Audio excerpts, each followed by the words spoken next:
Indian system में ना एक और चीज है, लड़की को ये सिखाया जाता था कि आपको तो एडजस्ट करना है, उसके पास अपने राइट्स नहीं थे। You are the giver of the family. बहुत लोग ना वैसे पार्टनर चूज करते हैं कि जो टॉक्सिक हो। जब आप कोई भी पार्टनर अट्रैक्ट करते हो अपनी लाइफ में, आप खुद कुछ नहीं कर रहे हो, ये हो रहा है बिकॉज इंसान एक हेल्दी रिश्ते में आता है तो फिर उसको बहुत चीजें बोरिंग क्यों लगने लगती हैं। जब आपका नर्वस सिस्टम ट्रेन्ड हो जाता है ना, तो उसको हर दिन केओस से ही किक मिलती है। पीपल प्लीजिंग का जो एटीट्यूड लेके चलते हैं हमको कहीं ना कहीं बहुत डुबा रहा है आज के टाइम में। पीपल प्लीजर बना कैसे? एक बार उसने किसी को ना बोला तो उसको वापस में आज के टाइम में शाबाश बोलना जरूरी है बहुत, अगर घर से शाबाशी नहीं मिली ना तो वो बच्चा, लेकिन बचपन में उसको कभी भी कीप इट अप सुनी ही नहीं और वो इसी चीज को लेके उस लूप में फंसा हुआ है कि कैसे ब्रेक करूं। रूट कॉज कहाँ पर है किसी सिचुएशन का, ये ढूंढना बहुत जरूरी है। बहुत सारे पेरेंट्स बोलते हैं कि हमारे टाइम पे तो ऐसे ही किया जाता था। आज के टाइम में अगर कोई जेंजी बच्चा ये सुन रहा है उसको रियलाइज हो कि हाँ यार मेरे साथ में जो प्रॉब्लम्स आज हो रही हैं वो 20 साल पुरानी प्रॉब्लम है। पेरेंट्स को कभी जाकर ये बताने की जरूरत नहीं है कि मुझे ये फील हुआ, क्योंकि जब जब आप अपने हर्ट साइड से बात करने की कोशिश करोगे ना, हमारे इंडियन कॉन्टेक्स्ट में फादर और सन का रिलेशन इतना कॉम्प्लेक्स क्यों है? क्योंकि फादर और सन दोनों को ही अपने इमोशनल साइड को एक्सप्रेस करने की कभी भी परमिशन नहीं मिली। औरतें आपस में बात कर लेती थी, रो लेती थी। मैन ने क्या किया?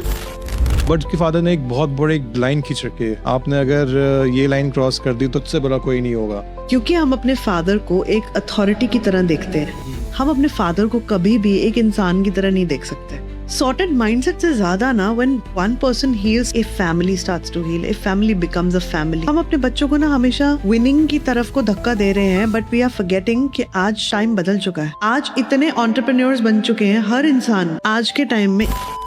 लोग बहुत जल्दी टूट जाते हैं और फिर जब निखरने का टाइम आता है तो वो और बिखरते रहते हैं। Every human being acts according to their wounds।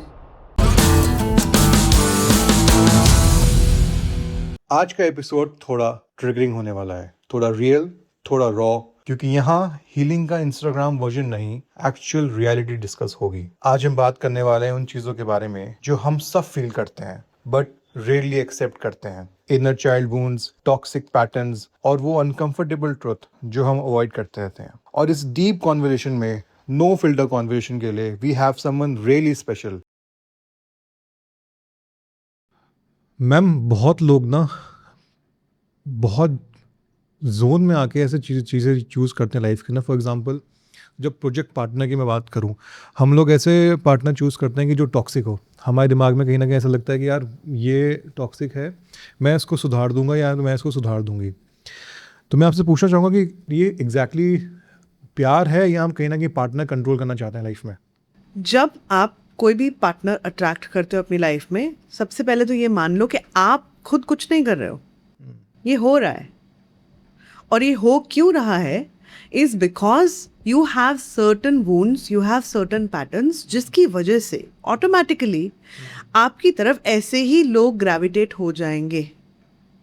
तो आप जानबूझ के ऐसा कुछ नहीं कर रहे हो। इसके पीछे की बैक स्टोरी समझने की जरूरत है सार्थक, कि किसी भी इंसान की लाइफ में जिसको हम प्रोजेक्ट पार्टनर बोल रहे हैं, कि क्यों होता है ऐसा पार्टनर क्यों आता है जो उसकी लाइफ में एक प्रोजेक्ट की तरह हो, जिसको हम सुधारने लगे हुए हैं। क्यों लगे हुए हम उसको सुधारने? कहीं ना कहीं उसके बचपन में कुछ चीज़ें ऐसी हुई होंगी। एग्जैक्टली। तो बचपन में ऐसा क्या हुआ जिसकी वजह से आज आपकी लाइफ में एक ऐसा पार्टनर आ गया जो आपके लिए ऐसे फील हो रहा है कि मुझे अब इसको ठीक करना है। क्यों जरूरत है? क्योंकि कहीं ना कहीं आप एक तो कंट्रोल ढूंढ रहे हो, that I can control some situation, I can control my life, जो बचपन में आपके कंट्रोल में नहीं थी।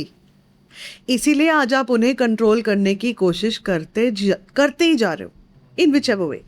भले वो उसका बिहेवियर हो, भले वो उसका खाने की आदत हो, भले वो उसके सोने की आदत हो, भले वो उसके बात करने की आदत हो, भले वो उसके चॉइस ऑफ वर्ड्स की बात हो, भले वो उसके कपड़े पहनने की आदत हो, कोई भी आदत हो जिसको आप कंट्रोल करने की कोशिश कर रहे हो। You are trying to make your life perfect, which was not perfect when you were growing up in your early years। A whole lot of control went away। मतलब आपकी लाइफ में जब आपके ऊपर कंट्रोल चल रहा था, आपके हाथ में कंट्रोल नहीं था। तो जब लोग आपको कंट्रोल कर रहे थे तो आप मन ही मन विश कर रहे थे, आई विश किसी दिन मेरे हाथ में कंट्रोल आ जाए। मगर आप इस इंसान को कंट्रोल करने की कोशिश तो बहुत करते हो, मगर होता क्या है? अल्टीमेटली वो एग्जैक्टली वैसा ही बिहेव करता है जैसा आप नहीं चाहते. क्यों? Because you were vibrating at that wound when you attracted this partner. तो वो पार्टनर कैसा होगा? एग्जैक्टली वैसा जैसा आपका नर्वस सिस्टम हैबिचुअल था जीने का. फॉर एग्जाम्पल, एक बच्चा जिसके फादर रोज चिल्ला के बात करते थे, मान लो वो लड़की है, ठीक है, now she grows up, has a very loving husband. अचानक से एक दिन वो रियलाइज़ करती है कि जब मेरे हस्बैंड को गुस्सा आता है ये चिल्लाता है, और जब ये चिल्लाता है मुझे ऐसे लगता है oh God he is sounding exactly like my father. कि मैं उनके कंट्रोल से बच के मैंने सोचा था कि मैं शादी कर लेती हूँ और मुझे ऐसा इंसान मिल गया जो बिल्कुल एग्जैक्ट ऑपोजिट है मेरे फादर का, बट अल्टीमेटली ये तो एग्जैक्टली वैसा ही निकला. मोस्ट लोग इसी सिचुएशन में फंसे हैं because they don't even realise कि ये आपके, you are not controlling it जानबूझ के, the pattern is controlling you. ये पैटर्न जो बचपन में वूंड से बना is unknowingly running in the background.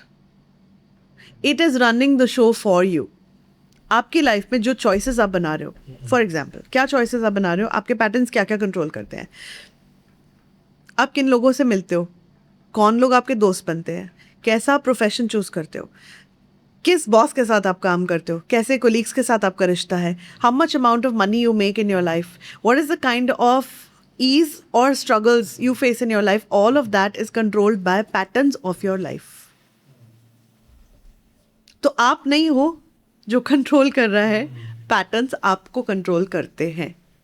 फिर अगर कोई इंसान, चलो मान लिया, अगर उसको समझ आ गया सब चीज़ें कि कहीं ना कहीं बहुत चीज़ें उसको, ये बचपन के पैटर्न्स हैं वो डेवलप हो रहे हैं, सब चीज़ें उसको आगे जाके रिवर्ट हो रहा है, बट अगर वो इंसान सेम ही एक हेल्दी रिश्ते में आता है तो फिर उसको बहुत चीज़ें बोरिंग क्यों लगने लगती हैं. यार ये तो सारी चीज़ें टाइमली हो रही हैं, सब चीज़ें मुझे अलाउ कर रहा है ये, या फिर वो लड़ाई नहीं कर रही. तब उनको लगता है कि यार ये हम, मतलब बचपन में उन्होंने लड़ाइयाँ देखी घर के अंदर, लेकिन सडनली जब एक अच्छा इंसान मिलता है तो उनको लगता है कि यार ये कैसे पॉसिबल है. वो उसके साथ सेटल भी नहीं होना चाहते क्योंकि उन्हें किक नहीं मिल रही यहाँ पे. जब आपका नर्वस सिस्टम ट्रेंड हो जाता है ना to live in chaotic energy, तो उसको हर दिन केओस से ही किक मिलती है. दैट मीन्स अगर आपके बचपन में आप प्रॉब्लम सॉल्वर बन गए फॉर वॉट एवर रीज़न, कि आपके घर के अंदर इतना केओस था कि हर जगह पर आपको प्रॉब्लम सॉल्विंग करनी पड़ी, तो आज आप प्रॉब्लम सॉल्व करते करते इतने यूज टू हो चुके हो प्रॉब्लम सॉल्विंग के कि आज आपको लाइफ में हर वो सिचुएशन चाहिए जो प्रॉब्लमैटिक है जिसको आप रिजॉल्व कर सको. और अगर आपकी लाइफ में ऐसी कोई प्रॉब्लम नहीं है ना, तो आप वो प्रॉब्लम क्रिएट कर लोगे, क्योंकि आपको वैल्यूएबल सिर्फ तभी फील होता है जब आप कोई प्रॉब्लम सॉल्व करते हो. So you keep attracting problems in your life so that you can start feeling valuable. जब बचपन में आपकी लाइफ में केओस था, आपने एक प्रॉब्लम को सॉल्व किया, आपको अच्छा फील हुआ, आपको लगा wow I was able to manage this, I was able to handle this, and I was able to get things under my control by solving a problem. Now this has become your pattern. और आप हर जगह problems ही ढूंढते जा रहे हो. आपकी नज़र अच्छी चीज़ों पे जाएगी नहीं, आपकी नज़र जाएगी वहाँ जहाँ प्रॉब्लम है, because your nervous system is so trained and so used to living in the vibration of chaos. ये तो वही वाली बात है कि स्टेबिलिटी अनफेमिलियर और केओस फेमिलियर. फेमिलियर है ना. हाँ, नाइस. और आपके नर्वस सिस्टम को लगता है फेमिलियरिटी मतलब सेफ्टी. हम क्यों चूज करते हैं फेमिलियर? बहुत सारे लोग मेरे पास आते हैं, Madhavi I am in a toxic relationship. आज की टर्मिनोलॉजी है, I am in a toxic relationship, what do I do about it. मैं इसको छोड़ भी नहीं पा रही हूँ, मैं इस सिचुएशन में से निकलना चाहती हूँ, I want to resolve this problem, but I am not able to get out of this pain that I feel in my heart. The moment I tell them leave this situation, leave this person, get up, go create your life your way, तो वो डर जाते हैं. क्यों? क्योंकि nervous system को habit है. Pattern क्या होता है हमारे लाइफ में? Let's go back to understanding what is pattern. First of all, हमारी लाइफ में जब जब वूंड्स आए, ट्रॉमा आया, हमारे नर्वस सिस्टम ने एक तरीके से उसको डील करना शुरू कर दिया. वो बन गया हमारा पैटर्न. जब वो पैटर्न बन गया तो ट्रॉमा जो है ना वो मेमोरी से नहीं आता, पैटर्न से आता है. हमारी लाइफ में जब अडल्टहुड में बार बार ट्रॉमा आ रहा है ना, it is coming because you have a pattern there. और वो पैटर्न की जड़ कहाँ है? In the first point of pen.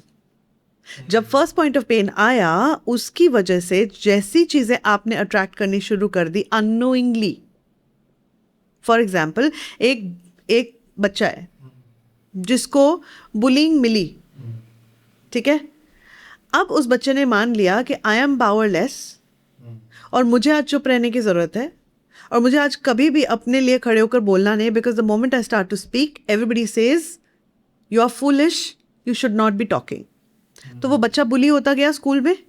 अब जब आज वो अडल्ट हो गया है ना, तो आज वो अपने ऑफिस में भी बुली हो रहा है, आज वो हर रिश्ते में बुली हो रहा है, घर में बुली हो रहा है, ऑफिस में बुली हो रहा है, हर जगह जहाँ वो जा रहा है इस होप से कि अब चीज़ें बदल जाएंगी, वो आज भी बुली ही होता जा रहा है. So your patterns control your life, you don't. अभी आपने अपने बॉस का ऑफिस का जिक्र किया, तो अगर मैं पूछूं कि हम उस जोन में रहते हैं वैलिडेशन, कि हमें अगर स्पेसिफिकली इस इंसान से अच्छा मिल गया तो हमारी लाइफ सक्सेसफुल होगी. हम बचपन से हमने बहुत सारी स्टोरीज देखी हैं कि भाई पापा स्ट्रिक्ट हैं, मम्मा बहुत ज़्यादा हमारी लिबरल हैं, आसान से मान जाती हैं सब चीज़ें. भाई कुछ भी कहो, मम्मी आप बोलो, मम्मी ये बोलो, ये बोलो. कहीं ना कहीं हमारे वो छोटे पैटर्न्स में नई नई चीज़ें डेवलप होने लगती हैं. जो मैं अभी तक मैंने ऑलमोस्ट 80 पॉडकास्ट करे हैं और बहुत सही लेसन में मिला हूँ, तो मुझे जो सीखा है मैंने उन लोगों से बहुत नए नए वर्ड सीखे हैं. पीपल प्लीजिंग हो गया, तो मैं उसे भी सवाल पूछना चाहूँगा कि जो हमारा बचपन में हम प्लीज़ करते रहते हैं हर किसी को, गया मेरी दादी है, मेरी नानी है, इनको खुश रखना है. जैसे न्यूली वेड मैरिड लड़कियां हो गई हैं, वो घर में उनको लगता है कि हमें हर एक इंसान को लेकर चलना है, जबकि पॉसिबल नहीं है, बट फिर भी दे डू देयर बेस्ट कि हमें हर एक खुशी ऐसे करनी है कि भाई कोई हमें क्वेश्चन ना करे.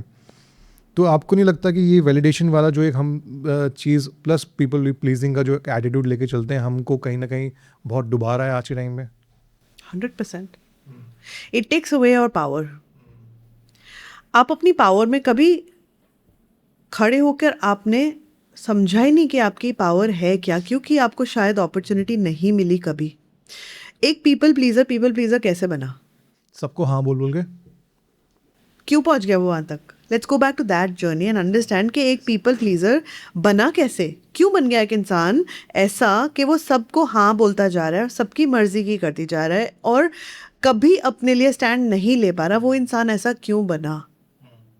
क्योंकि जब एक बार उसने किसी को ना बोला तो उसको वापस में थप्पड़ मिला. Let's say for an example, एक बच्चे ने अपने लिए आवाज़ उठाई और उसको पलट के उसके फादर से मिल गया बहुत ज़ोर का थप्पड़. तो अब उसके घर वालों ने उसको क्या समझाया, बेटा अगर आपको इस घर में रहना है तो आपको सबकी माननी पड़ेगी, आपको अपने फादर की मर्जी माननी पड़ेगी, आपको उनके आगे सिर्फ जी पापा के अलावा और कुछ नहीं बोलना. एक बच्चे को जिसको ये ट्रेनिंग मिलती है वो अपनी आवाज़ उठाने की जगह बंद करना शुरू कर देता है, so that the child can survive that situation. ठीक है, आज जब हम पीपल प्लीजिंग की बात करते हैं, हम पैटर्न तो देख रहे हैं कि हाँ पीपल प्लीजिंग है, मगर क्यों बना ये नहीं समझ पा रहे कि वो उस बच्चे के लिए सर्वाइवल की बात थी कि आज अगर उसको इस माहौल में जीना है और खुशी से जीना है तो कैसे जिएगी? चुप रहकर. तो now she learned to become a pleaser to everybody so that she could survive this situation. यही सिचुएशन स्कूल में चली गई. स्कूल में जाकर उसको क्या बोला कि बेटा अगर आपने अपना काम खत्म नहीं किया, टाइम से सबमिशन नहीं दी, तो आपकी टीचर आपको पनिश करेंगी. कॉन्सिक्वेंसेस दिखाते जा रहे हैं हम. जिस इंसान को कॉन्सिक्वेंसेस दिखा कर डरा कर हमने ये समझा दिया कि अगर आपने बात नहीं मानी तो उसके कॉन्सिक्वेंसेस है, और उसको ये ट्रेनिंग दे दी कि अगर आप झुक के रहते हो तो आपको फ़ायदा मिलता है, तो वो इंसान क्या चुनेगा? सेफ्टी. ह्यूमन बीइंग की बेसिक रिक्वायरमेंट क्या है? सबसे पहले सर्वाइवल, सबसे पहले सेफ्टी, फिर फूड एंड शेल्टर, फिर love and nurturance. Basic needs है. तो वो सबसे पहले क्या चुनेगा? सेफ्टी. कि जो काम करके मैं सेफ फील नहीं कर रही हूँ या नहीं सेफ फील करा, तो वो काम तो मैं बिल्कुल नहीं करूँगा. अगर आवाज़ उठाकर मुझे हमेशा ऑपोजिशन मिलेगी या पनिशमेंट मिलेगी तो मैं वो काम ना करूँ. That's how the child becomes a people pleaser. And Indian system में ना एक और चीज़ है, एक डॉटर इन लॉ जब आपके घर के अंदर आती है, तो आज तो चलो सिचुएशंस बदल गई, मगर पहले से जो चलता आ रहा था that the daughter in law had to agree to everybody's needs and desires and their ways and whims and fancies also. उसके पास अपने राइट्स नहीं थे. उस लड़की को ये सिखाया जाता था कि आपको तो एडजस्ट करना है, आपको तो सबके लिए करना है ना, आप तो परिवार का वो हिस्सा हो जिसको सबके लिए कुछ ना कुछ करना है. You are the giver of the family, you are the fabric of the family जो सबको पकड़ के रखती है. ठीक है, जिसकी ट्रेनिंग ये सब चीज़ों से हुई प्लस उसको आवाज़ उठाने की हिम्मत ना दी गई, that's how a person became a people pleaser, to protect themselves, to find a place for themselves. और जब एक बार अप्रिसिएशन मिला तो उन्होंने सोचा wow this works, this pattern works, ये तो मेरे फेवर में जा रही है बात, तो बेटर है हाँ हाँ हाँ हाँ करते जाओ और अपना काम सीधा होता जाएगा. I seen a lot of people who are on the face very nice, क्योंकि उनको ये मालूम चल गया कि यही एक सुपर पावर है कि झूठ बोलो, सबके सामने अच्छे बनते जाओ, भले पीछे कुछ भी करते रहो, बट सामने से ना नहीं बोलना. A lot of people are taking advantage of this behavior as well. True, very true. And then they start living in a conflicting kind of a life. कि वो बोल रहे हैं अच्छा, वो चाह रहे हैं अच्छा, वो सोच रहे हैं अच्छा और बोल रहे हैं कि नहीं नहीं मेरे एक्शंस देखो कैसे, मेरी बात देखो कैसी है, मगर they are struggling internally because internally एक कॉन्फ्लिक्ट में जीना शुरू हो जाते हैं. तो आपको क्या लगता है आज के टाइम में शाबाश बोलना ज़रूरी है बहुत? किसी बच्चे बहुत ज़रूरी है, बहुत ज़रूरी है. अगर घर से शाबाशी नहीं मिली ना तो वो बच्चा बाहर शाबाशी ढूंढने की कोशिश करता है. जो बच्चे घर में बुली होते हैं ना वो बाहर जाकर बुली बनते हैं. True. अगर किसी को घर से एक्नॉलेजमेंट नहीं मिली, एक बच्चे को अगर घर से एक्नॉलेजमेंट नहीं मिली, उसको घर में शाबाशी नहीं मिली, तो वो हर वक्त उस पेन में जिएगा that no one understands me, no one loves me, no one cares for me. मगर सेम टाइम पे अगर एक बच्चे को घर से शाबाशी मिलनी शुरू हो जाती है ना, उसका फाउंडेशन स्ट्रांग हो जाता है, उसके अंदर वो हिम्मत आ जाती है that I can do better and I can do good. शाबाशी एक ऐसी चीज़ है, एक्नॉलेजमेंट हमेशा हमें सबसे पहले अपने पेरेंट्स से चाहिए होती है, दोनों parents, mother and father both. जब आपको शाबाशी नहीं मिलती है ना, एक्नॉलेजमेंट नहीं मिलती है, तो आप लॉस्ट हो जाते हो. आप एक्सटर्नली पावर दिखाने की कोशिश करते हो, आप शो ऑफ की ज़िंदगी जीना शुरू करते हो कि अब तो कोई मुझे अप्रूव कर देगा, क्योंकि इंटरनली एक अनमेट नीड है. जब जब आप अनमेट नीड में जियोगे आप लैक की ज़िंदगी में जियोगे. wherever there is an energy of lack, you will see you will start struggling with money, you will start struggling with opportunities, you will start struggling in your business. मगर किस बात से, कहाँ से, what is the point of creation कि घर से शाबाशी नहीं मिली. It is not so simple. हम सोचते हैं कि इससे क्या हो जाएगा, नहीं भी दिया तो क्या हो गया. A lot of people carry a lot of internal pain जो आपके दिल के अंदर दबी रहती है, मगर आप कभी उसको बोल के नहीं बता पाते. आज एक 50 साल के आदमी को भी अगर आप थोड़ा सा भी इमोशनली टच करके उसके अंदर की बात निकालो तो that person will also be hurting because his father did not say I am proud of you बेटा. A whole lot of men come to me Sarthak with this issue, क्योंकि जिस जनरेशन से हम आ रहे हैं ना, उस जनरेशन के पेरेंट्स घर में बैठकर बातें नहीं करते थे. वो लोग आज भी नहीं करते, क्योंकि वो उस जनरेशन से आए हैं जिन्होंने फ्रीडम फाइटिंग देखी, जिन्होंने इंडिया पाकिस्तान पार्टीशन देखा, जिन्होंने बहुत स्ट्रगल्स देखी और ज़ीरो से शुरू हुए.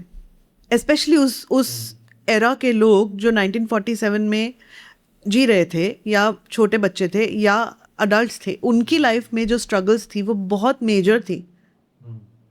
आज हम उनके साथ कंपेयर भी नहीं कर सकते. 75 years ago our country was dealing with a major situation which was India Pakistan partition. तो जो आइडेंटिटी थी ना, जो लोग पाकिस्तान से आए थे उनकी आइडेंटिटी ज़ीरो हो गई थी. True. जो लोग यहाँ ज़ीरो आइडेंटिटी के साथ शुरू हुए ना, उनके पास बैठकर अपना ग्रीफ हैंडल करने का समय नहीं था. उनका घर छूट गया, उनका बिजनेस छूट गया, उनके लोग छूट गए, उनके लोग मारे गए. मगर यहाँ आने के बाद जब उन्होंने लाइफ शुरू करी तो उनके पास they did not have the time to sit and grieve the death of their loved ones. They did not have the time to sit and release their pain. उनके पास क्या जरिया था, उनका हथियार क्या था? मेहनत. उनका हथियार था सुबह उठो, काम पर जाओ, पैसे कमाओ, घर वालों का देखभाल करो और अपने घर को सुरक्षित रखो। उनका हथियार यही था। उनका हथियार क्या था? पढ़ाई करो और एक बड़ा इंसान बन जाओ ताकि आप किसी एक रिस्पेक्टेबल पोजीशन पर पहुंच सको। ठीक है, तो जिस जनरेशन के बच्चे हम हैं ना, उन्होंने हमारे अंदर ये बस कूट कूट के भर दिया कि मेहनत करो और चुपचाप अपना घर चलाओ। उन्होंने ड्रीम्स एंड एस्पिरेशंस के बारे में बात नहीं करी, उन्होंने लॉन्ग टर्म गोल्स के बारे में बात नहीं करी। उन्होंने, क्योंकि उनके लाइफ में सेफ्टी निकल गई थी, सेफ्टी चली गई थी विद लूजिंग एवरीथिंग, उन्होंने पूरा का पूरा एम्फोसिस सेफ्टी क्रिएट करने पे बना दिया। किस चीज़ की सेफ्टी? पैसे की सेफ्टी, घर की सेफ्टी, लोगों की सेफ्टी, नौकरी की सेफ्टी, सोर्स ऑफ इनकम की सेफ्टी। लॉन्ग टर्म सेफ्टी क्या थी उनके लिए? घर बनाओ, सोना बनाओ, एफडी बनाओ। उनकी सेफ्टी क्या थी? यही। और उनकी सेफ्टी क्या थी? एक साथ रहो, अपने लोगों के साथ मिलके रहो, अपने परिवार के अंदर एक रहो। उनकी सेफ्टी का मतलब एग्जैक्टली यही था, that stick with each other, because उन्होंने इतनी इनसिक्योरिटी देखी थी अपनी लाइफ में जिसका उन्हें आइडिया भी नहीं था कि इसको रिजॉल्व कैसे किया जाए। So the things that they could control were hard work, earn the money, save the money, keep it safe, don't spend it and stick together. क्योंकि आज हम एक्सटर्नल वर्ल्ड में ये सारी सिचुएशंस नहीं देख रहे हैं, हम आज कॉन्फ्लिक्ट में जी रहे हैं। हमारा घर हमें बोल रहा है सेफ्टी बनाओ, एक्सटर्नल वर्ल्ड बोल रहा है स्पेंड करो। आज हम एक्सटर्नल वैलिडेशन ढूंढ रहे हैं क्योंकि हमारे घर वाले हमें वैलिडेशन दे नहीं पाए क्योंकि उन्हें खुद नहीं मिली थी। जिसको जो नहीं मिला वो कैसे दे सकता है? एक पेरेंट और एक ग्रैंड पेरेंट जब खुद ही उसकी डेप्रिवेशन में रह रहे हैं तो वो अपने बच्चे को कैसे बोल देंगे शाबाश बेटा? They don't have it inside them.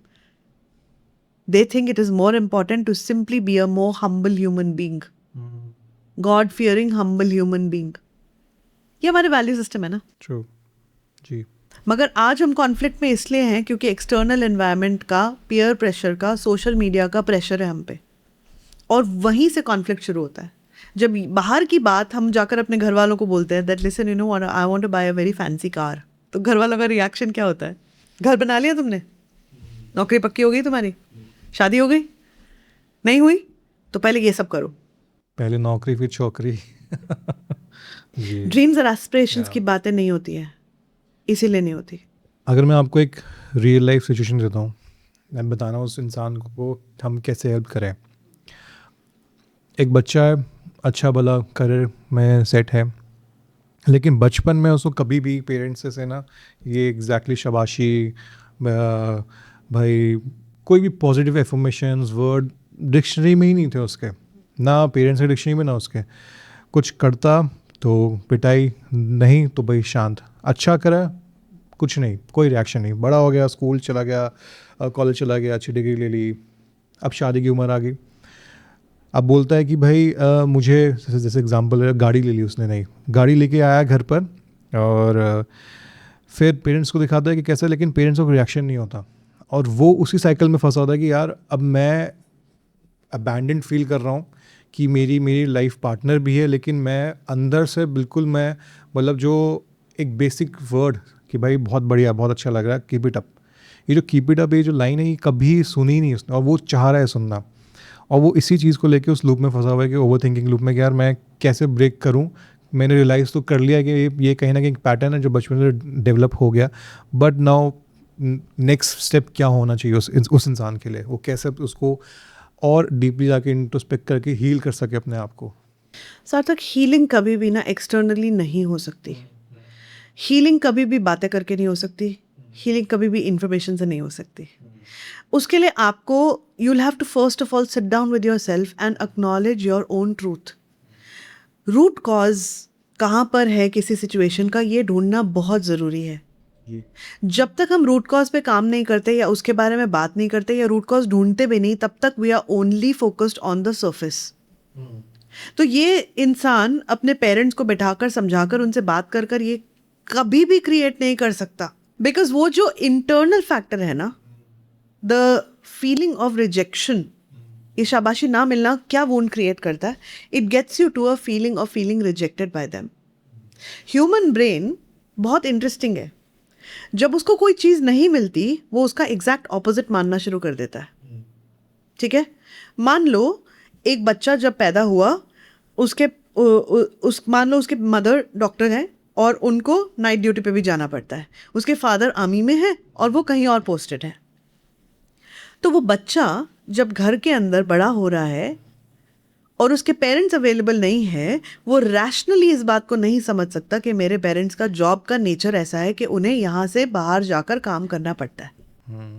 वो बच्चे की लाइफ में उसने क्या समझ लिया, इस बात को इंटरप्रेट कैसे कर लिया दैट एब्सेंस मतलब I am rejected, they don't want me, I am unloved, nobody wants me in their life.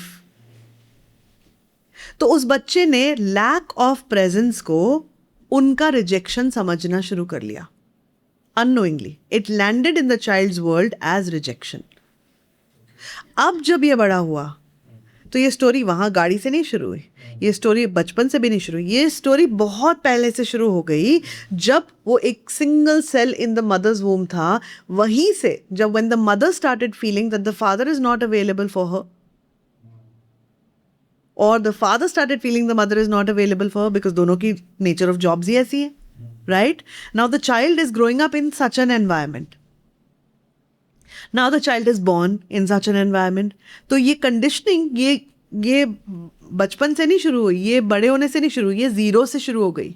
Zero मतलब the day you got conceived, when you were one single cell in your mother's womb that divided into so many, that became a foetus, that became a baby, that became a child and then a teenager and then an adult. तो ये journey यहाँ से बढ़ती यहाँ तक आ गई कि अब आप सिचुएशंस को आइडेंटिफाई कर पा रहे हो and you're able to pin point and say ये मेरी लाइफ में नहीं मिला. मगर पेरेंट्स बोल रहे हैं बेटा हम तो बहुत मेहनत कर रहे हैं. पेरेंट्स की अपनी रियलिटी है. They are saying we are really working hard, हमने अपना जी जान और दिन रात एक कर दिया तुम्हारे को ये सारी लाइफ देने के लिए. But you are never satisfied. You always feel we are not able to fulfil your needs and desires.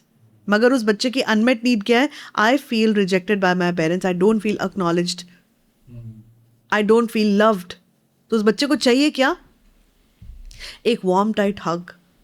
उसको क्या चाहिए अपने पेरेंट्स से? उसको चाहिए प्रेजेंस. मगर the child is not able to communicate this, क्योंकि उसके मन के अंदर उसने ये बिलीव कर लिया. Because of that situation in the growing up years, the child started to believe that my parents do not love me, they don't want me around, and I am rejected by them. Now, when you start believing something like that, your behavior automatically starts to operate on these beliefs.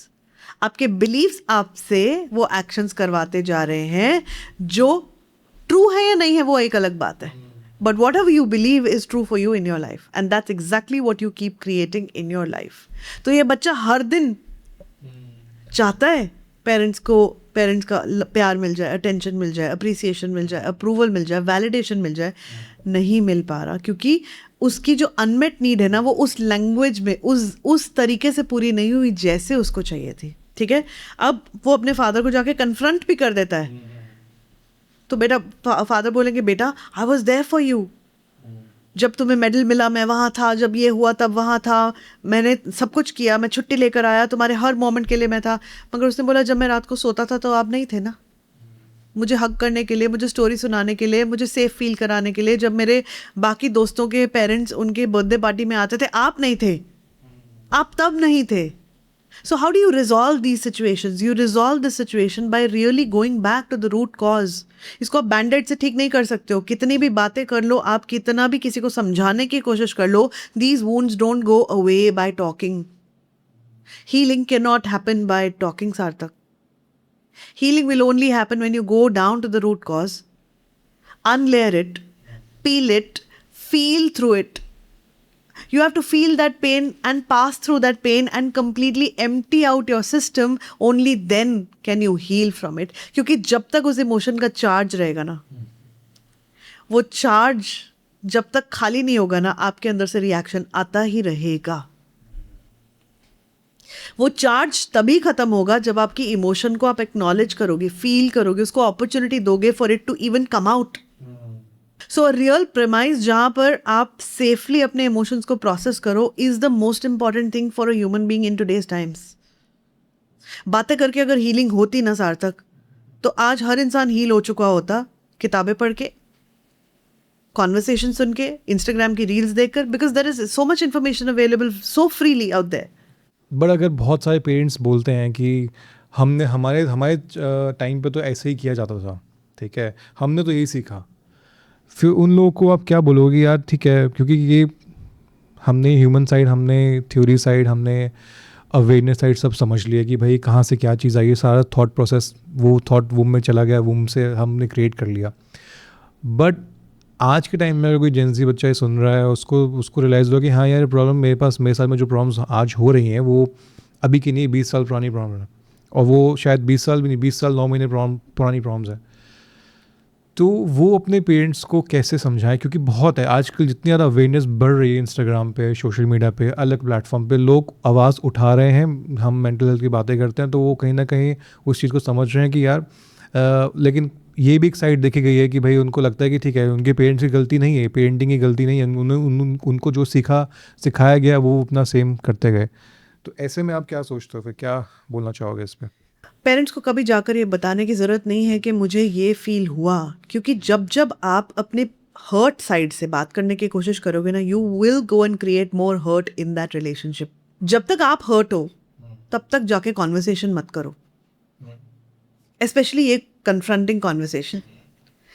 जब तक आपने अपनी healing नहीं करी है ना, तब तक जाकर उनको अपनी फीलिंग्स मत एक्सप्रेस करो, बिकॉज आप जब भी बोलने की कोशिश करोगे, your unhealed wounds will come up on the surface and you will end up saying such harsh things to your parents, जो कि हीलिंग करने की जगह मोर कॉन्फ्लिक्ट क्रिएट कर देगा.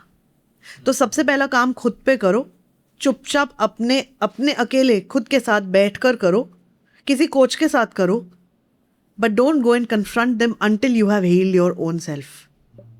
ये कॉन्वर्सेशन सुन के इंटरेस्टिंग बहुत लगता है. बहुत सारे बच्चे आ जाते हैं, you know, I want to go and tell my parents how hurt I am.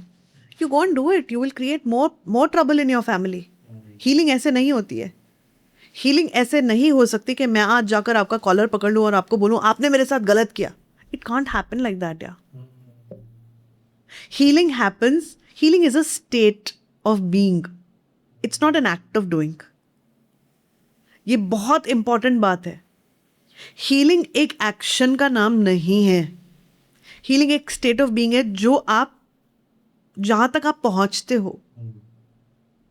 You unlayer every single thought, every single feeling, every single hurt, every single pain that you've been holding in your heart. आप जब तक उसका charge खत्म नहीं हो जाता है, तब तक अगर आप किसी को जाकर कुछ भी बोलोगे तो आपके मुंह से पेन ही निकलेगा, आपके मुंह से हर्ट ही निकलेगा. आप शब्दों में कैसा भी कम्युनिकेट करने की कोशिश कर लो, your energy travels faster than your words. आप कितना भी स्वीट कॉन्वर्सेशन करने की कोशिश कर लोगे, मगर अगर आपके मन के अंदर उस इंसान के लिए ब्लेम है ना, तो आपका ब्लेम उस तक एनर्जेटिकली पहुंच जाएगा. And that person will constantly keep telling you, you're blaming, but you'll say, no, I'm using the kindest of words. But it will not make any sense, because it's all about energy. It is not about the words. तो जब तक मन heal नहीं हुआ ना, जब तक मन शांत नहीं हुआ ना, तब तक प्लीज कोई भी ऐसे बच्चे जिनके पेरेंट्स के साथ उनका कॉन्फ्लिक्ट है, ये जाकर उन तक ब्लेम मत डालना. It will not work. It will rather backfire on you. हम गर्म पानी पी सकते हैं लेकिन उबलता हुआ पानी नहीं पी सकते ना. Exactly. तो वही बात है. मेरे कई सारे दोस्त हैं, मेल फ्रेंड्स हैं, जो बहुत प्यार करते हैं अपने फादर से, बहुत ज़्यादा. मतलब उन्होंने बोल दिया तो फिर हाँ जी हम करना है. लेकिन आज तक मैं उनसे पूछना कि भाई ठीक है, कभी पापा को आई लव यू बोला है, या पापा ने कभी आई लव यू बोला है, या तुम दोनों ने कभी हक किया है? तो हमेशा आंसर होता है कि यार ये तो हमने सोचा ही नहीं, ये तो मतलब किया ही नहीं कभी. सब कुछ नेगेटिव चीज़ में होती है. हमारे इंडियन कॉन्टेक्स्ट में फादर और सन का रिलेशन इतना कॉम्प्लेक्स क्यों है? क्योंकि फादर और सन दोनों को ही अपने इमोशनल साइड को एक्सप्रेस करने की कभी भी परमिशन नहीं मिली, इसीलिए कॉम्प्लेक्स है. ह्यूमन बीइंग्स में ना, मैं एक कोट पढ़ रही थी कि दुनिया में सिर्फ 2 ही कास्ट है, एक मैन और एक वुमन, और the only religion that is there is humanity. Okay, it was so beautiful. अगर उस नज़रिए से देखा जाए कि अगर दो ही तरीके के लोग एग्जिस्ट करते, एक मैन और वुमन, तो दो रोल्स थे. वो दो रोल्स क्या थे? That man is the provider, he will go hunt, he will make sure the family is safe, he will fight off any kind of danger for the family, and the woman will nurture the children. She will keep the family and the home warm, nurturing, and a caring environment will be created by the woman. Basic roles क्या थे? यही थे. जी. अब करते करते आज हम इस अवेयरनेस पे पहुंच गए कि फादर ने कभी बैठकर अपने मन की बात नहीं करी. आज बच्चे के मन के, बेटे के मन के अंदर सवाल आ रहे हैं, मगर वो फादर को जाकर पूछ नहीं रहा है और अपने ही मन के अंदर कुछ कुछ सोच रहा है. Why is that happening? Is because the sensitivity, emotional sensitivity की कॉन्वर्सेशन आज शुरू हुई है. ठीक है, कुछ सालों से. इससे पहले इमोशनल सेंसिटिविटी की बातें नहीं हो रही थी. एक बड़े टिपिकल रोल्स थे, that man is the provider. वो बाहर जाता है, पैसा कमा कर लेकर आता है, अपने घर वालों की नीड्स पूरी करता है. That's exactly what his role was. अब वो रोल आज कहीं थोड़ा थोड़ा मैलेबल हो रहा है. That women are also becoming the provider and men are also becoming equal contributors in the home. Now when the roles are becoming malleable, तो emotions की बातें आज दोनों तरफ होनी शुरू हो गई हैं. पहले नहीं थी, मगर ऐसा नहीं था कि मेल की इमोशंस नहीं थी, हमेशा से थी, मगर they were never given an opportunity और a space on the table where conversation was happening regarding emotions. ठीक है, औरतें आपस में बात कर लेती थी, रो लेती थी, खुश हो लेती थी, and that's exactly how it used to end. Men on the other hand would sit with other men and talk only about how much business they made, what did they achieve, politics की बात कर ली, finances के बारे में बात कर ली, जियो politics के बारे में बात कर ली, स्टॉक मार्केट के बारे. That was a typical conversation जो हमने अपने ग्रोइंग अप ईयर्स में देखा था. That men used to have conversations like these and women used to have very different kind of conversations. घर के बारे में, बच्चों के बारे में, इन लॉज के बारे में, and they had the bandwidth and the emotion to cry out their feelings. Men, on the other hand, only suppressed their emotions. Men ने क्या किया? अपने दुख को पीना शुरू कर दिया. मर्द को दर्द नहीं होता. मर्द को दर्द नहीं होता, मर्द में फीलिंग्स नहीं होती, मर्द को सिर्फ जाकर काम करना है, पैसा कमाना है और घर आकर अपने घर वालों की नीड्स पूरी करनी है. सिर्फ यही एक रोज की उनकी ट्रेनिंग थी. तो ये जो बच्चा है ना, जो आज दोनों पक्ष देख पा रहा है, इसके मन के अंदर फीलिंग्स आती हैं. ये जाकर अपने डैड से 10 बातें करना चाहता है और उनको पूछना चाहता है कुछ चीज़ें और बताना चाहता है और अपने हर्ट्स को बताना चाहता है, अपनी फीलिंग्स शेयर करना चाहता है, अपने गोल्स एंड डिज़ायर्स भी शेयर करना चाहता है, मगर वो डर रहा है अपने फादर के साथ. इसीलिए इतना कॉम्प्लेक्स है, क्योंकि उसको लगता है my father may not understand me, my mother understands me. Mummy के साथ जाकर मैं सारी बातें कर सकता हूँ, मगर डैड के साथ जाके मैं बात नहीं कर सकता हूँ. बट अगर कोई सिचुएशन आ गई मेरी लाइफ में, तो who will come and stand behind me? My father. तो सेफ्टी की एनर्जी आपको फादर से मिलती है, इमोशनल एनर्जी आपको मदर से मिलती है. इसीलिए फादर के साथ आप डीप इमोशनल कॉन्वर्सेशंस नहीं कर पाते. जब किसी फैमिली में कोई एडवर्सिटी आती है, so the maximum conversation a father and son I've seen having is just one hug. One hug and that's it. They may not even exchange words. They may just look at each other in each other's eyes with tears showing up, and that's it. And that's a really big moment for a son. Why? Because अगर उसने आज अपने father की आंख में आंसू देखे, उसके लिए तो वो वर्ल्ड का मोस्ट डेवस्टेटिंग मोमेंट हो गया ना. Because he has never seen his father in a vulnerable state. उसको बिलीव ही नहीं हो सकता कि उसके फादर कभी रो सकते हैं. मगर ऐसे तो नहीं कि लाइफ में कभी ऐसी सिचुएशंस नहीं आती. कभी sometimes there is a loss of a loved one. Difficult situations do arise in families. ये बच्चा इसीलिए, बिकॉज क्योंकि फादर के साथ बात करने की आदत नहीं थी, this child can not go to the father and say पापा I need a hug today, और I really want to tell you how much I love you, and I am sorry for the mistakes I made in my life. I am sorry for not trusting you to trust मी.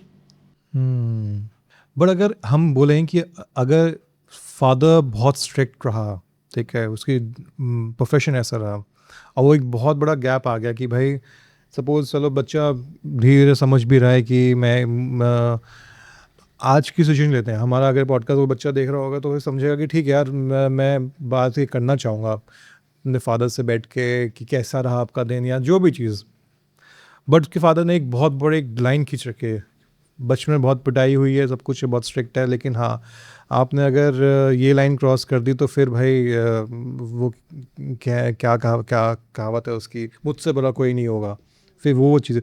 तो उस वक्त बच्चा क्या करें फिर? क्योंकि हम अपने फादर को एक अथॉरिटी की तरह देखते हैं, हम अपने फादर को कभी भी एक इंसान की तरह नहीं देख सकते। हम अपने फादर को कभी भी एक हर्ट इंसान की तरह नहीं देख पाते। हम अपने फादर को कभी भी उस 5 साल के बच्चे की तरह नहीं देख पाते जिसकी लाइफ में पनिशमेंट आई, जिसके खुद के गोल्स एंड ड्रीम्स पूरे नहीं हो पाए। हम अपने फादर की उन वल्नरेबल मोमेंट्स को कभी देख ही नहीं पाते बिकॉज फादर ने तो कभी दिखाए नहीं। And so you always consider your father as the ultimate authority in your life.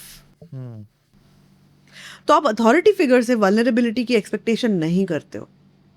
Make sense या आपको नहीं पता कि इस इंसान के लाइफ में who is now 55-60 years of age or 70 years of age, इनके बचपन में क्या क्या चीजें हुई थी। How did he become this man who is so hard?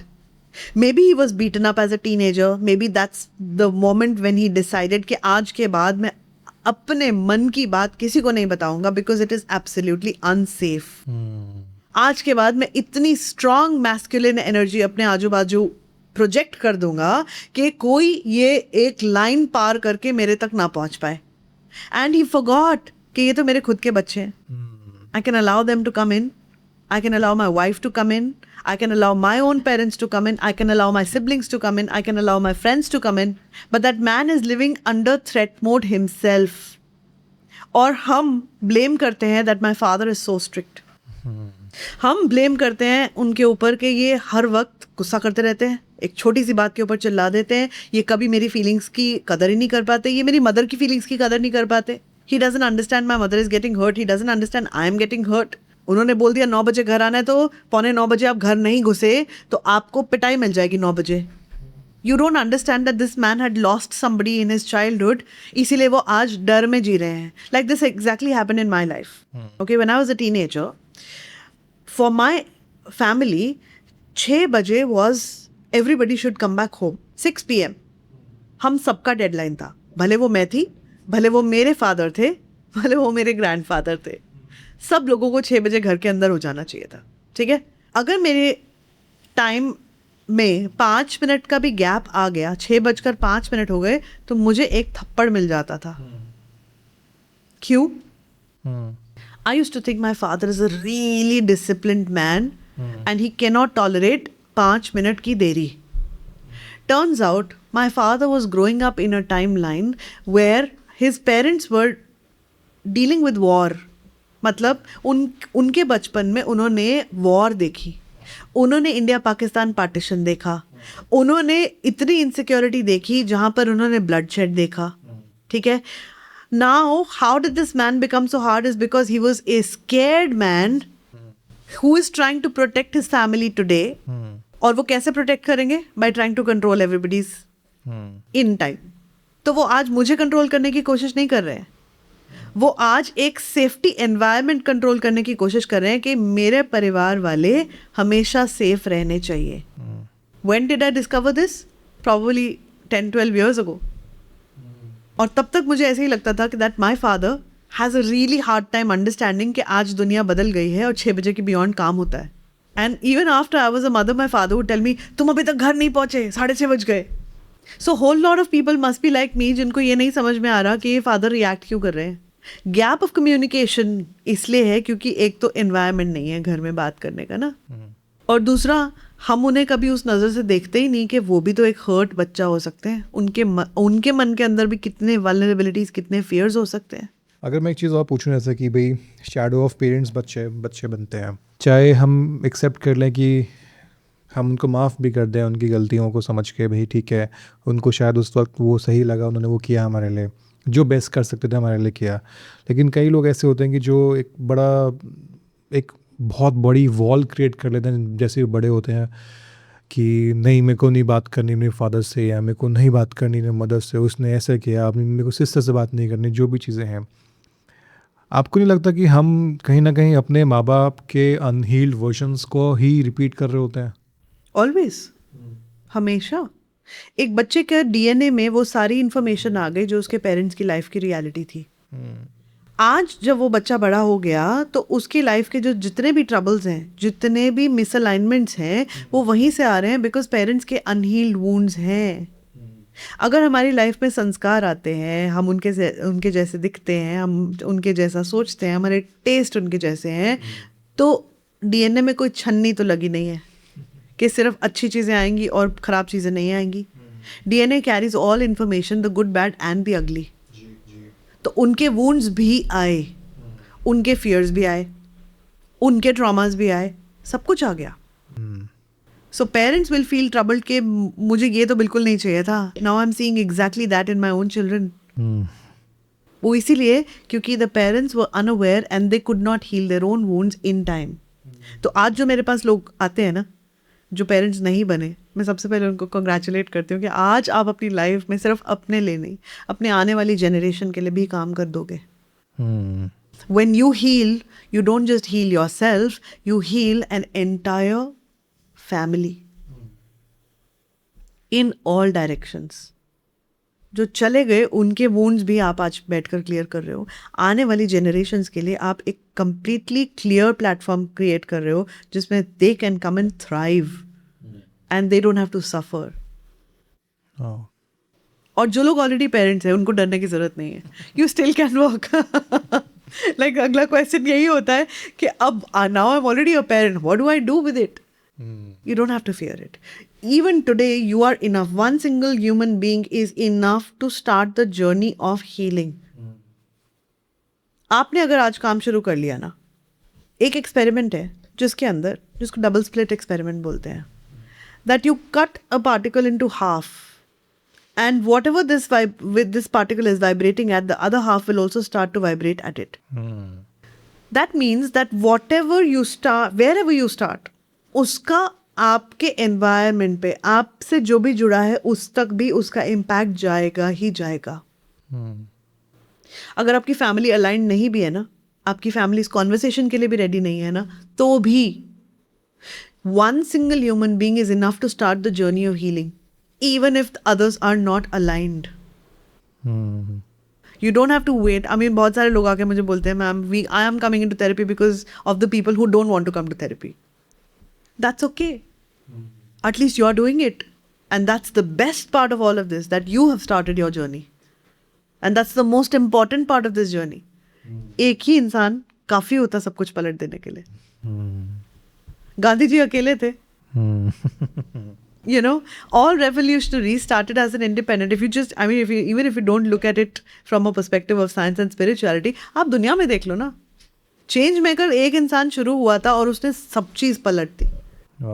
ये तो वही बात है ना, जैसे कि आप बोलो कि हम द रियल आज के टाइम में जनरेशनल वेल्थ की बात करें तो उससे बड़ी, ये इससे बड़ी कोई चीज़ नहीं है। आप 30 साल बाद कुछ छोड़ के जा रहे हो तो सोचो आज आप इतना हील हो जाओ कि आपके आने वाले बच्चे बिल्कुल एक सॉर्टेड माइंडसेट के साथ में चीज़ें जिए लाइफ। सॉर्टेड माइंडसेट से ज़्यादा ना, व्हेन वन पर्सन हील्स सार्थक, सबसे पहली चीज़ पता है क्या होती है? A family starts to heal, a family becomes a family. इससे ज़्यादा बेटर कोई गिफ्ट नहीं हो सकता कि आप एक आने वाले बच्चे को एक हेल्दी हैप्पी फैमिली का एनवायरनमेंट दे दो। Your environment is the greatest contributor of who you become as an adult. तो आपने जो जनरेशन वेल्थ की बात बोली ना, it is 100% I agree with it कि आप उस बच्चे को वो एक हेल्दी ग्रोइंग एनवायरनमेंट दे दोगे जहाँ वो बच्चा थ्राइव करेगा। और सबसे इम्पॉर्टेंट चीज़ है ना, अगर आपने उसको एम्पावर कर दिया माइंड से, तो बाकी चीज़ें तो भाग के आएंगे उसके पास में। हम उसी लूप में, जैसे अब हम बात कर रहे हैं, पेरेंट्स को मार्क्स अच्छे आए, हाँ तो जी हमें शाबाशी मिली, नहीं मिली, नहीं आए तो फिर पिटाई। तो हम उसी जोन में रहते हैं कि यार यही सर्वाइवल है, यही तरीका है। जबकि हमने बात करी थी इतनी देर से कि अगर हम उस जर्नी में अगर स्टेप भी करते हैं तो भी बहुत बड़ा एक चेंज आ सकता है हमारी लाइफ में। एब्सोल्युटली। हम अपने बच्चों को ना हमेशा विनिंग की तरफ को धक्का दे रहे हैं, बट वी आर फॉरगेटिंग कि आज टाइम बदल चुका है। आज इतने एंटरप्रेन्योर्स बन चुके हैं, हर इंसान आज के टाइम में एक क्रिएटर है इन विच एवर फॉर्मेट। और क्रिएटर की ज़िंदगी में सबसे ज़्यादा इंपॉर्टेंट क्या चीज़ है? Mind. How to handle failure. Okay, yes. अगर आज एक क्रिएटर सक्सेसफुल होना चाहता है तो वो सिर्फ तभी सक्सेसफुल हो सकता है अगर उसने फेलियर को हैंडल करना सीख लिया. As a creator you will fail 1000 times and then there will come one win. Thomas Edison. तो फेलियर को हैंडल करना आज की सबसे बड़ी लर्निंग है कि फेलियर को हम गलत ना माने, फेलियर को हम स्टेपिंग स्टोन अगर समझ लें, we can break through so many grounds. ये माइंडसेट शिफ्ट होना बहुत ज़रूरी है. पिवट करना बहुत इम्पोर्टेंट है. कई बार देखा ना कि मेरी पर्सनल लाइफ जर्नी भी काफ़ी उसी चीज़ पर रही है कि भाई I been in that space कि जहाँ मैंने बहुत मेहनत करी है बट मेरे को बहुत बार फेलिंग का या फिर ऐसा सिचुएशन क्रिएट हो गई कि भाई मैं आगे नहीं प्रोसीड कर पा रहा हूँ. बट हमेशा मैं आई डोंट नो कि क्या था या क्या हुआ, बट हमेशा एक पॉजिटिविटी माइंडसेट का एक छोटा सा मेरे पास मैं बोल सकता हूँ किरण या रेज थी कि भाई कुछ ना भी हो ना तो मैं उस जोन में हूँ कि यार मैं कुछ तो कर लूँगा. अपने माइंडसेट को मैंने इतना प्रोग्राम कर रखा था बचपन में कि यार कुछ भी हो जाए, टूट भी गए ना कोई बात नहीं, फिर से बना लेंगे अपने आप को. तो आज हम चीज़ें देखते हैं कि लोग बहुत जल्दी टूट जाते हैं और फिर जब निखरने का टाइम आता है तो वो और बिखरते रहते हैं. या तो जो यह पिवट है, जो माइंडसेट शिफ्ट है, ये कहीं ना कहीं हमारी सुपर पावर है और हम इसको जितनी जल्दी एक्सप्लोर करें तो हम एक बहुत अच्छा एक ह्यूमन, एक ऐसा क्या मैं को समझ नहीं, मैं उस वर्ड्स में कैसे डालूं कि कितना सुंदर वो इंसान होगा जो ये समझे कि भाई मैं हील्ड हूँ, तो मैं एक अंदर एक फ्लावर है मेरे अंदर जिसको मैंने दिन पर दिन पानी डाला है, वो ब्लूम कर रहा है और वो उसकी खुशबू से लोग कितने खुश हो रहे हैं. एब्सोल्युटली. सो अगर मैं पोइटिक उसको मैं ऐसे बोलना चाहूँ नहीं, तो बहुत yes. खूबसूरत. बिल्कुल बहुत सुंदर थॉट है. अगर मैं एक चीज़ और पूछूं कि मैं 2 सजेशन देता हूँ आपको. एक यंग कपल है, शादी कर चुके हैं, ठीक है, और एक गर्लफ्रेंड बॉयफ्रेंड के उसमें पीरियड में लड़के ने मैसेज करना बंद कर दिया, ठीक है, और सुबह से लेकर शाम हो गई, ख़त्म, कोई मैसेज नहीं कर रहा. लड़की बाबा मैसेज कर रही है, लड़का मैसेज कर रहा है, चलो दो साइड से लेते हैं, लड़की मैसेज नहीं, रिप्लाई नहीं कर रही. सेम गोज़ दूसरे शादीशुदा कपल में. लड़ाई हो गई, एक पार्टनर चला गया साइलेंट में, बिल्कुल उसने बाउंड्रीज क्रिएट कर ली कि हाँ, और आप अंदर ही अंदर अपने आप को कोस रहे हो कि भाई मैं क्या करूँ, गुस्सा मैं हूँ, गलती उसकी, लेकिन चुप वो हो गया. दोनों को आप कैसे हैंडल करोगे अगर ऐसा सिचुएशन आता है तो? देखो, सबसे पहले तो ना ये समझने की बात है कि every human being acts according to their wounds. कभी भी जब कॉन्फ्लिक्ट आता है ना लाइफ में, तो वो इंसान एग्जैक्टली वैसा बिहेव करेगा जैसा उसके 5 साल के वर्जन को बिहेव करने की ज़रूरत पड़ी थी टू प्रोटेक्ट देमसेल्व्स. और हम अपनी ईगो पे ले जाते हैं कि इस इंसान ने मुझे जवाब नहीं दिया, या हम फेयर में चले जाते हैं कि इन्होंने मुझे छोड़ दिया, या पोटेंशियली छोड़ने की सिचुएशन बन रही है. आपके मन के अंदर सबसे पहली चीज़ क्या आती है? Fear and threat. ये 2 ही सिचुएशंस आती हैं. क्यों? क्योंकि आप लोगों को कॉन्वर्सेशन करने की कभी प्रेमाइस नहीं मिला, बचपन से कभी आदत नहीं बनी कि हम इस बात को कॉन्वर्सेशन करके रिजॉल्व कर सकते हैं. और कॉन्फ्लिक्ट रेजोल्यूशन भले ही डिफरेंस ऑफ ओपिनियन हो मगर फिर भी किया जा सकता है, ठीक है. तो अगर एक इंसान ने जवाब नहीं दिया तो आपके माइंड ने क्या परसीव किया, ये आपकी रिस्पॉन्सिबिलिटी है. It has nothing to do with the other person. For example, अगर किसी इंसान ने 4 घंटे तक जवाब नहीं दिया तो आपका माइंड परसीव कर रहा है उसको threat. We don't take responsibility of what I am thinking and how I am feeling. We actually start simply blaming the other person that person did not take this much responsibility of replying back to me. But it is never about them. It is about how your mind is perceiving that information. अब मान लो एक लड़की है जिसके boyfriend ने उसको 4 घंटे से जवाब नहीं दिया और वो रो रो के परेशान हो रही है कि अब now probably my relationship has come to a point where this person may simply just leave me or walk away from me and not love me back. Why is she feeling so threatened? Is her wound to handle? एक और तरीका है इस बात को handle करने का. Okay, he has not replied in the last 4 hours, probably he is busy. अगर वो बॉयफ्रेंड आपके जैसा है, शूट पे बैठा है, फ़ोन बंद है, नहीं देख पाओगे, 4 घंटे 5 घंटे नहीं देख पाया, तो if your relationship is sitting on A wounded human beings perception, तो वो रिलेशनशिप ख़राब होने के पूरे पूरे चांसेस होते हैं. एक रिलेशनशिप को चलाने के लिए ना दोनों इंसान को अपनी अपनी हीलिंग इंडिविजुअली करनी बहुत ज़रूरी है. Otherwise you will keep projecting your own unhealed wounds on to the other person and say इसने मुझे जवाब नहीं दिया. It is never about them, it is always about your own wounds that you are operating on. तो भले वो married हो, भले वो अनमैरिड हो, whatever you are making up in your mind is your journey. That part you have to heal. इसको हम simple language में बोले तो 100% me, 0% them. The problem is within. The moment you start resolving your inner conflict, you will start giving the opportunity to the other person to come back and even explain. और आप उसको मौका तब तक नहीं दोगे जब तक आपका दिमाग खुला नहीं है. आपका दिमाग खुलेगा तभी जब आपने अपनी हीलिंग करी होगी. आप ये समझने की भी क्षमता नहीं रखोगे दैट मे बी इस इंसान का, ओके मान लो दो लोगों के बीच में एक कॉन्फ्लिक्ट हुआ, एक डिफरेंस ऑफ ओपिनियन हो गया, एक इंसान शटडाउन मोड में चला गया और एक इंसान क्राइंग मोड में चला गया. दोनों के responses of dealing with the same situation are very different. One person has learned कि अगर मैंने यहाँ पर कुछ भी जवाब दिया, कुछ भी बोला, this will go against me. It is best that my nervous system tells me I better shut it off. मुझे कुछ बात नहीं करनी. That's my way of feeling safe. So shutdown is this person's way of feeling safe and crying is this person's way of expressing कि मेरी बात इस तक कैसे समझ में आएगी until I tell them how hurt I am.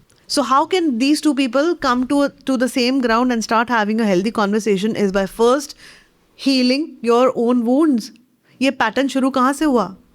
ये वहाँ से हील करोगे तो you will have a healthy, happy relationship जहाँ एक दूसरे की बात को समझने की कैपेसिटी बनेगी. नहीं तो you will perceive the other person from the lens of your own wounds.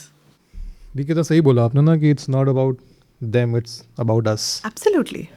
Ma'am मज़ा आ गया. और ये ना episode I am sure public के लिए भी आई ओपनिंग है, बट मेरे लिए भी काफ़ी ज़्यादा आई ओपनिंग हो चुका है. मैं 1 घंटा आपसे बात कर रहा हूँ, मुझे लगा कि भाई इतनी सारी चीज़ें ना मैंने ही फील करी और कहीं ना कहीं जाके अब मैं घर जाके बैठ के सोचूंगा कि अब क्या कर सकते हैं इसको.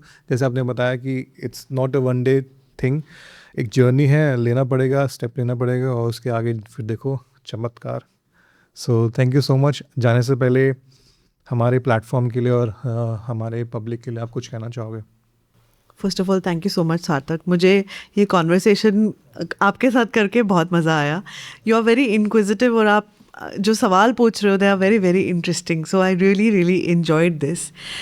जाते जाते मैं एक बात बोलने की, I just want to say something is that instead of rejecting your own self और instead of rejecting someone else, give your self an opportunity to really go down to the root cause. किसी को भी reject कर देना या किसी इंसान को या खुद को बहुत आसान है. जजमेंट में जीना और ये बोल देना कि ये इंसान ख़राब है, ये सिचुएशन ख़राब है और ये रिजॉल्व नहीं हो सकता is a very easy escape. मगर if you are willing to walk थोड़ा सा भी towards healing your own self, you can, trust me, open so many doors for yourself which you never thought were even possible. तो अगर आपके मन के अंदर खुद के लिए जजमेंट आ रही है या रिजेक्शन आ रही है या किसी और के लिए रिजेक्शन या जजमेंट आ रही है ना, stop and look for a way to heal that wound. It's a wound. Thank you so much ma'am. I am sure बहुत पब्लिक को मज़ा आने वाला है और मुझे बहुत मज़ा आया और हम एक बार फिर दोबारा बैठेंगे, इसको और डीपली और नए टॉपिक्स को, इनर चाइल्ड को और एक्सप्लोर करेंगे.